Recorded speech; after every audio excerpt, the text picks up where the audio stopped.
Assalamualaikum warahmatullahi wabarakatuh. Halo Ananda sekalian, bertemu kembali dengan Ustazah Wahdini. Kali ini kita akan membahas mengenai struktur teks berita. Nah, sebelumnya Ustazah harapkan kalian sudah memahami tentang unsur-unsur berita, di mana unsur berita itu ada 6. Nah, kemudian cara membuat kesimpulan itu gimana dan mengambil sisi positif ataupun meneladani sikap dari tokoh yang ada di dalam berita. Ustazah harapkan kalian sudah paham ya. Nah, mari kita lanjutkan kepada materi berikutnya, yaitu tentang struktur berita. Nah, struktur berita memiliki 4 bagian. Yang pertama, kepala berita. Biasanya, kepala berita ini disebut juga sebagai judul berita utama yang ditulis besar-besar. Nah, bisa juga kita kenalin ketika ada tulisan berwarna hitam yang lebih besar daripada tulisan yang lainnya. Itu juga disebut sebagai kepala berita. Nah, kemudian ada juga yang disebut dengan teras berita, di mana teras berita biasanya berisi ataupun memuat tentang penjelasan beberapa unsur berita.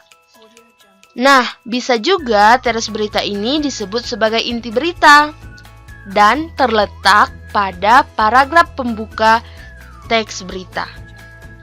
Nah, poin yang ketiga ada tubuh berita, di mana paragraf inilah yang menjelaskan ataupun menguraikan secara lengkap seluruh unsur berita, di mana ketika kita membahas ataupun membaca pada bagian ini, kita mengetahui secara lengkap informasi yang disuguhkan dalam teks berita tersebut.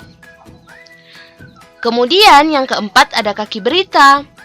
Biasanya kaki berita ini berisi tentang penutup ataupun simpulan. Nah, contohnya itu bisa aja berupa semangat dari si tokoh ataupun dukungan dari pemerintah terhadap yang dilakukan oleh tokoh, atau bisa aja ketika kita membaca bagian ini kita menemukan sisi positif yang bisa kita teladani dari tokoh dalam berita. Nah, untuk lebih jelasnya mari kita perhatikan contoh berikut ini. Nah, kira-kira Ananda semua dari bacaan ini kita bisa menentukan struktur apa aja yang sudah ada pada layar ini? Nah, benar sekali. Sururi edarkan perpustakaan keliling menggunakan kuda sebagai kepala beritanya. Sedangkan paragraf pertama ini disebut sebagai teras berita. Nah, dari mana kita ketahui bahwa ini teras berita?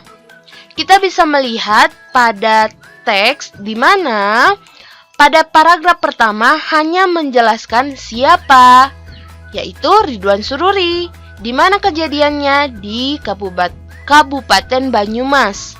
Kemudian kapan kejadiannya? Pada tanggal 29 Mei 2016. Apa yang dilakukan oleh Sururi? Yaitu mengedarkan buku dengan cara yang unik. Sedangkan di teras berita ini belum menjelaskan mengapa Sururi mengedarkan buku, itu belum, dan bagaimana Sururi untuk mengedarkan buku itu juga belum dijelaskan.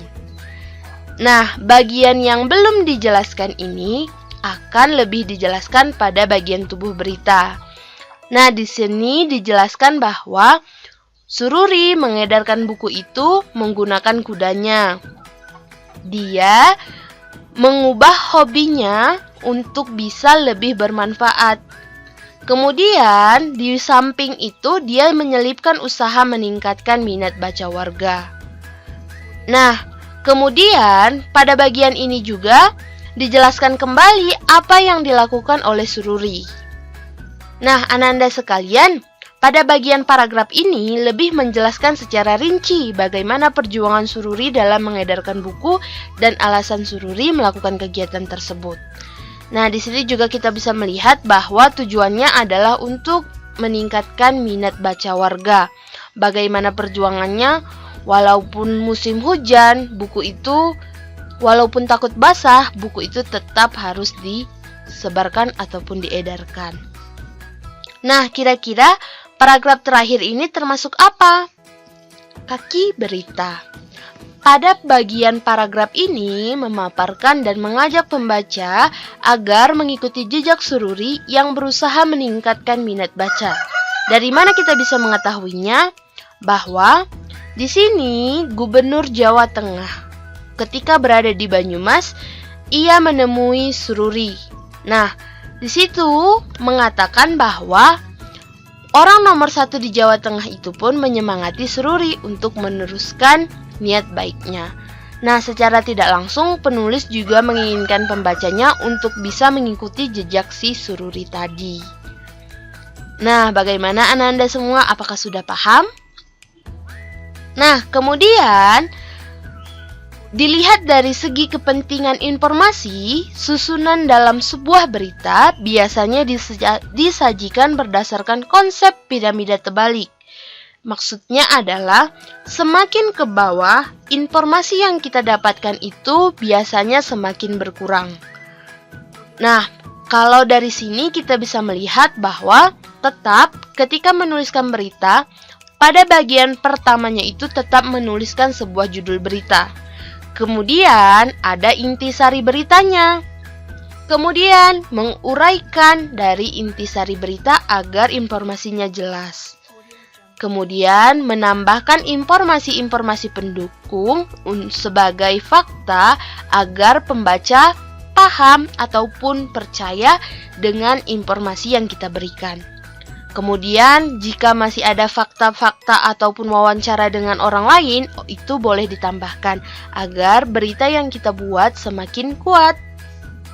Nah, yang terakhir ada kesimpulan. Nah, inilah yang disebut sebagai piramida terbalik. Informasinya semakin ke bawah, semakin berkurang tingkat kepentingannya. Nah, demikian untuk pembahasan hari ini. Ustazah harapkan kalian sudah paham ya. Lebih dan kurang Ustazah mohon maaf. Assalamualaikum warahmatullahi wabarakatuh. Sampai jumpa di pertemuan selanjutnya.